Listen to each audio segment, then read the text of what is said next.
आप सभी श्रद्धालुओं से आग्रह होगा कि जब लेजर शो प्रारंभ होगा तो अपने अपने मोबाइल का फ्लैश लाइट को ऑफ रखेंगे।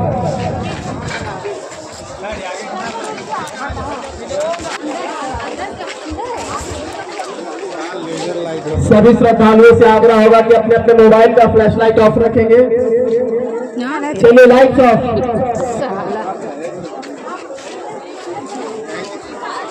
Lights off. लाइट ऑफ है मेरा, देखो ऑफ है ना। एक बार फिर दोहरा रहा हूं, सभी लोग अपने अपने मोबाइल का फ्लैश लाइट को ऑफ रखेंगे। बढ़िया चीज है तब तो।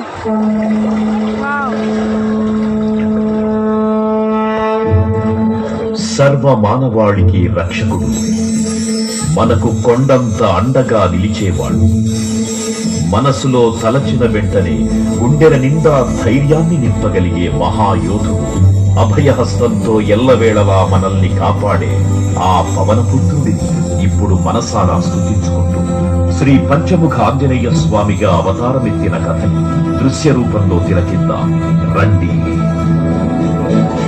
ఆంజనేయం ప్రసన్నాంజనేయం ప్రభాదిత్యకాయం ప్రకీర్తిప్రదాయం భజేవాలగాత్రం భజేతం పవిత్రం భజే సంయమిత్రం భజే ఉగ్రరూపం భజే బ్రహ్మతేజం.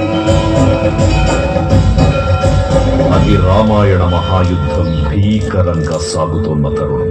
శ్రీరామచంద్రుని సారథ్యంలో వానర సైన్యంతో విజృంభిస్తూ లక్ష్మణస్వామి తనతో పోరాటం చేస్తున్న రావణుడి కుమారుడు ఇంద్రజిత్ తలని బాణంతో ఒక్క వేటుతో వేరు చేశాడు. ఇంద్రజిత్ మరణ వార్త విన్న రావణుడు ఆవేశంతో ఊగిపోయాడు. ప్రతీకారం కోసం పాతాళ లోకాధిపతి తన సోదరుడు అయినటువంటి మహిరావణుడి సహకారం కోరాడు.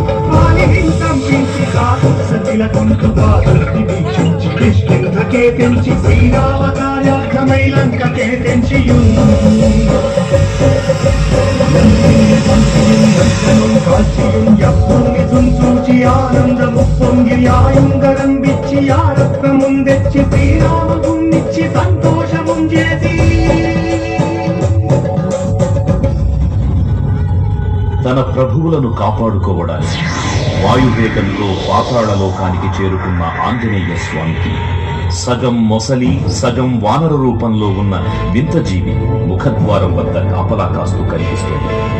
ఆ జీవి మకరధ్వజుడు అనే తన పుత్రుడని, మహాసముద్రాన్ని దాటుతుండని నీటిలో పడ్డ స్వేద బిందువు ఒక మొసలి గ్రహించడం వల్ల జన్మించాడని తెలుసుకొని